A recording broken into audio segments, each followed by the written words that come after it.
by definition, an assist means I helped you, right? So I mean, if I'm bench pressing 225 right now, and I get it up 6 times, and on that 7th time I need a little assistance. When you put your little finger on that bar and help me get it up the racket, that's called an assist. Should you get more credit for pushing that weight up than I did? No, there's no such thing as giving the assist more credit than the score. What I worked on, me putting the ball in the hole is harder than you passing me the ball. That's not right. But if you're open to get the ball in the basket because your man left you, because I'm more important and you're wide open because of my assist, then it's because of me. No, no, but it ain't because of you that I made the shot. Listen. But between the person who can pass and the person who can shoot threes, which one do you think got in the gym and put more hours in on that craft? Did you see someone ever in the gym? Have you ever seen anybody just going in there practicing with a trainer, just passing the ball like freaking Uncle Rico? Just no looks. Have you ever seen that? So assisting is passing the ball, and assisting is something you don't even practice. Shooting the ball, Ray Allen, he started working on his shot and his form in 3rd grade. Steph Curry, do you remember when he used to shoot from his hip when he wasn't big enough? And when you see his documentary, and Dale Curry said you going into the 8th grade, you have to change your jump shot this summer. And he said it was so painful changing his jump shot that it was times where he was in tears training with his dad. That's work. For someone who put all that work in, all that time out, all the shots and reps he did at Davidson, you see people say during his workout he's shooting and hitting 200 in a row without a miss. Like, that's work. I'd be damned if I hit an open 3 because you got double teamed and you get more credit for the assist than I get for the 3-point shot. You didn't put no work in or no amount of work in to be a good passer, but for me to be a good shooter, that's a lot of work. Carla, what's up? What's up, man?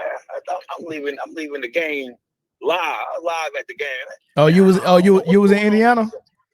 Oh yeah, I'm here. Yeah, I was live at the game, man. But the way I'm listening to all the callers talk, everything seems a little one-sided, and I don't like.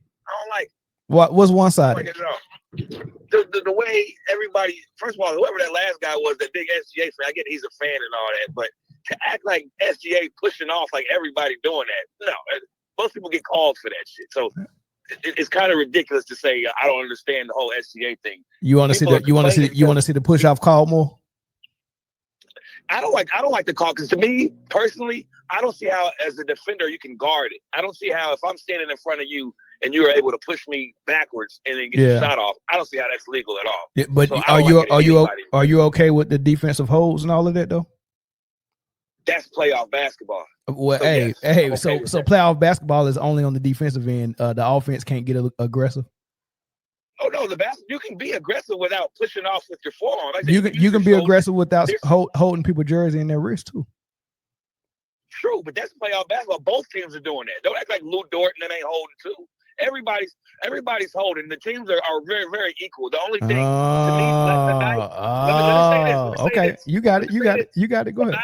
Tonight, Rick Carlisle lost this game because, like you even said, they only scored 17 points.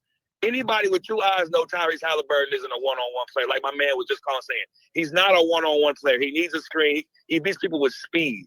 So the fact that Siakam did not get the ball during the last 3 minutes of the game, Obi Toppin had a hot hand. Instead, he chose Miles Turner, who couldn't hit nothing tonight. Ben Mather, like you said, didn't even get to see the floor barely after just dropping 27. It's like I hate to be that guy that say because of my beloved NBA that it's fake, but I'm with you where it's like, yo, this don't even make any sense. It don't make any sense. It make perfect sense. It make perfect sense, man. We know exactly what's going on. Just say it. Say it. I want to hear you say it. I don't want to say it, but I don't want to say it, but it almost leaves me no choice. On top of that, the spread points, it keeps happening over and over again. What was the spread? It's sick. What was the spread? I think it was 6, and they won by 7, I believe. Yeah, I think it was 6.5. Yes. And like the Pacers, like I said, they were up. I wouldn't say they had control of the game, but they were in a good position the whole game. They had to control the whole time. But it was the same. It was an identical game as game one. Correct. I agree.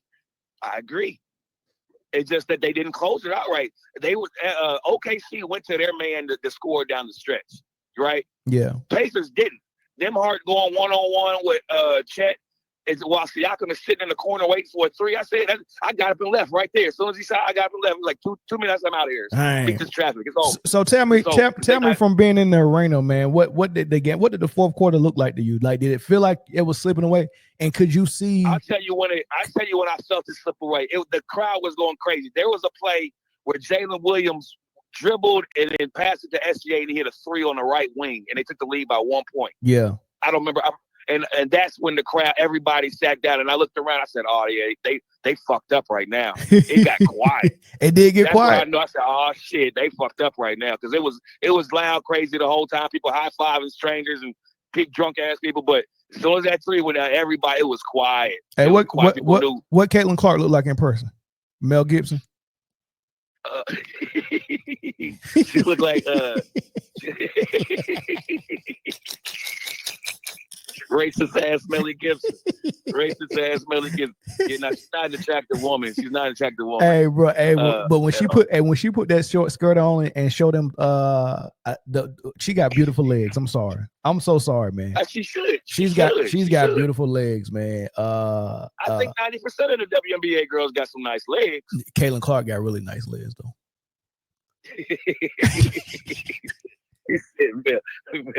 That's fucked up. But no, I mean, I think these teams defensively, because we was arguing the other day about what team is better defensively, and I think what OKC does better is when whoever's not guarding the ball, as soon as that person with the ball turns their back, they jump them. You know what I mean? They jump on it and help defense all the time. They play more reckless on defense. They gamble a lot, and the Pacers don't gamble enough. They let SGA play too much 1-on-1 underneath the free throw line without help. Because there were times in the game where you saw them where they were trapping at the right time or doubling them at the right time, and they wouldn't get a shot or he'd turn it over. Because I'm a firm believer that there's only about 3 players in the league that can score and pass, right? And that's of course, the great Luka Vandross, Jokic, and long LeBron James. Ago. But I'm just a firm believer that, look, the Pacers played Jalen Brunson, a 30-point scorer, average 5 assists. They played Donovan Mitchell, 30-point scorer, average 5 assists or 4. And then you got SGA, a 30-point scorer, average 4 or 5 assists. So they've been going through the same test over and over again. But I think I said this last year, OKC is only going to be as good as Jalen Williams goes. SGA is going to do what he do, but Jalen Williams got to step his game up for them to win. Yeah. I thought it was really gritty of Chet to get and go down and get hurt and banged up so many times and come back out there and play limping. Like, he twisted his ankle twice. He got kneed in the shin. He went to the ground a lot, not getting the calls, man. He grinded it out, man, and gave them a double-double, gave them some defense at the rim, some key offensive rebounds and putbacks. Like even though the numbers might not say it a lot, man, he had a gritty and grindy game that was key. And what Jalen Williams did in the first half to keep them in it was key. And then the fourth quarter, you got to give it up to SGA and Scott Foster, man. They both came to play. Scott Foster, give him the game ball, man. He took over the game and said, no more of that. We calling it fair. We calling it fair in the fourth quarter. Everybody know what it is. Yeah. Everybody knows you got to play through the ref too. So I don't even think people are upset about it because they know what it is. It's not a surprise when they saw Scott fly. Everybody in the whole building know what time it was. But you should have heard everybody screaming "fuck you, Scott" and all this. They was going crazy. I didn't feel bad for Foster. but no, man, they got to fight through that. But it was like you said, SGA came through and made the big shots that he needed to make. But people are gonna leave that building. Remember, I know people left that building still trying to figure out how they lost. They don't know what happened. I didn't. Hey, look, bro. I didn't know they only scored 17 points. I was like, man, I didn't. When I looked at the box score, I said 17. They only scored 17. Didn't even seem like it. I'm the guy who was in the crowd screaming, "Hey man, take Halliburton out this hot potato shit where I pass it to Miles, pass it back, playing pickaboo behind the pick. Like, nigga, what are you doing? Hey man, he really plays like Steve Urkel, man. When Steve Urkel got on the game. He really does, man. The little weird ass finger roll layups, and it's just like he's not a one-on-one. Everything he's going to beat people with speed, but his one-on-one game is terrible. Yeah, he go get all the way to the rim for a floater, or he go step back for a three. Anything in between that, he got to develop. But I mean, even that game winner he hit in game one. I hate seeing him pull up for jump shots. It's hideous. It don't even look right. And it's not his game. Like you said, it should either be a runner, a 3-pointer, or a layup. That's it. Yeah. That's it. Yeah. And if he's not in transition, he's not a phase. The only half-court offense they have is Siakam, Matherin, and the white boy, TJ McCollum. That's the only people that's setting it off in the half-court. Everybody, Nembhard maybe, but I feel like his defense is taking up his offense. He's working hard as fuck on SGA. You know they go let OKC get away with a little bit more on defense at home, right? I would thought they would say the same thing for the Pacers. So let me ask you this: why would the Pacers not get something at home? Why is that? They did. They just stopped it in the fourth quarter. Nah. Yeah, they let you think the Pacers got the better of the rest of that game? Yeah. I mean, do you think the Indiana Pacers defense was better at home than it was in OKC? Do you think I think it was just as good? Yeah, I just think they didn't convert on offense. Do you think SGA was bothered more in OKC than he was in Indiana? I think he was bothered more tonight until that fourth. Like, he had 20 points when they said he had 35. I was like, damn, when did he get to the 30? He had 20 for the longest. Yeah, he had 9. He had 9 straight, and then he was taking all the technical free throws at the end. That's how he ended up 35. But listen, the reason why I brought that up is because SGA was bothered by Nembhard because they was allowing Nembhard to get away with a lot of illegal defense, which is fine because they let Lou Dort get away with a lot of the illegal defense in OKC. Mm-hmm. So it's cool. It's cool. They're swinging the pendulum to favor one team, right? But so far it's been the home team getting the favor. But what happened is in the fourth quarter, that was like, well, you're not supposed to go up 3-1, so it's time for y'all to lose that whistle. Right. They're swinging the whistle. And that's what everybody's saying. They don't want them to lose interest. If Pacers would have won 3-1, the interest would have been lost. And right. So unless OKC tied it up 3-3. But remember, the reason why they're swinging the pendulum is so people don't lose interest. Like, right. Let's not be fools here. OKC is a better team. I disagree with that. Oh, okay. Really well, you could, but I'm watching the game from a different perspective. I'm not watching the game with just basketball in mind. I'm watching it with with business in mind. And I called it before the series started. Like, so let me ask you this: why is business more beneficial for OKC to win than Indiana, in your opinion? Because they're the better team. They don't want to cheat the better team. Why do you? Okay. Hold on. You really believe Chet Holmgren is better than Miles Turner? Oh yeah, absolutely. He's a better shooter than Miles. No, not right now. Is he a better shot blocker than Miles? I say it's even. So you just think he's more skilled than Miles? He's a better player than Miles. What does he do better?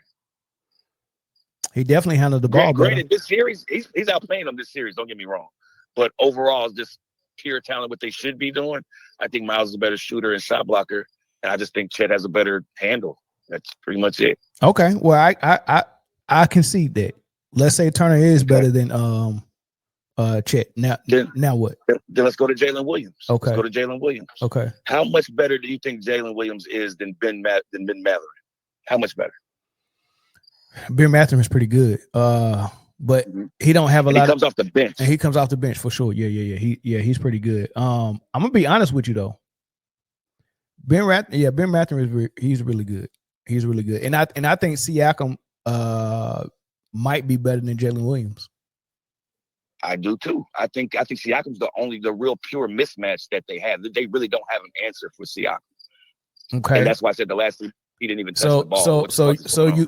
So you've taken the second best player and the third best player, and you found two players on the Pacers is better than them. Now what?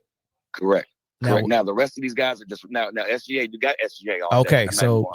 Does SGA create a gap that can't be recovered? No. Okay, so Indiana's the better team. Yes. Okay. In my opinion. Okay. And I think their regular guys aren't better than our regular Isaiah Joe and those niggas. I don't think they better than our regular guys. I don't. Yeah, I mean that's interesting because what I mean it's a lot of people on the internet that say like this is one of the best teams ever in the NBA. I don't believe that. I don't believe that, but that's what they're saying. They're saying that, oh man, they're historically great because of their defense and historically they said it about Minnesota. They said it about Minnesota last year too until they ran into Luka and Kyrie. Yeah, but that was a referee special as well. Like Luka, I'm saying when they played Denver, remember when they played Denver and the way it was doing Denver, they were saying this Minnesota defense is just the best thing since sliced bread. And it was good. First of all, Kyrie Irving is a magician. Mm-hmm. Luka Doncic, Heavy D. I mean Luka Vandross. Rerun. So I'm gonna bring up something for you. First of all, Minnesota got beat because Kyrie was unreal, right? Mm-hmm. Then they go to OKC. Oh, did they beat OKC first? No, they beat OKC first, right? Yeah, they beat OKC first. Okay, so before they get to Minnesota, they faced OKC. OKC was a better team. However, I want to ask you something. The way you see OKC play defense this year, the way you see Lou Dort play defense and everyone else on OKC's team, and what we know about Luka Doncic not being a good defender, would you believe me if I told you in the first 3 games of the series, Lou Dort fouled out once and had 5 fouls in 2 of them trying to guard Luka? I would believe that because I'm one of those people that don't believe Lou Dort is a great. I don't think anybody on OKC outside of Caruso is a great one-on-one defender. I think fair enough. They gamble a lot. Fair enough. Do you think Luka Vandross is a good one-on-one defender? Not at all. Okay. And did you know that the offense was purposely putting him in screens and attacking him one-on-one in that series? Yes. Okay. Yes. Would you believe me if I told you that Lou Dort had fouled out once in the first 3 games and had 5 fouls in the other 2 games? And in those first 3 games, Luka had 1 foul and he had 0 in 2 games. I can explain that. Hold on. You cannot explain the worst defender on earth. Hold on. The worst defender on earth getting attacked and hunted on defense, and he only had 1 foul, but the best defender on the floor fouled out and had 5 in 2 of the games. I can explain. Lou Dort was guarding Luka, which he can't guard. He's too small. But hold on. But Luka can't guard anybody. You're right, but this is what this is the thing about Dallas. They would have I've heard you on your show. You say it. Luka's guarding Lou Dort in the corner, and the Dallas is no. They did exactly what Boston did and attacked Luka on defense and put him. I was getting to that. But this is what they do. This is what Dallas figured out. This is what the genius of Jason Kidd. If you watch how they started rotating off of Luka, they know Luka's going to get beat off the top.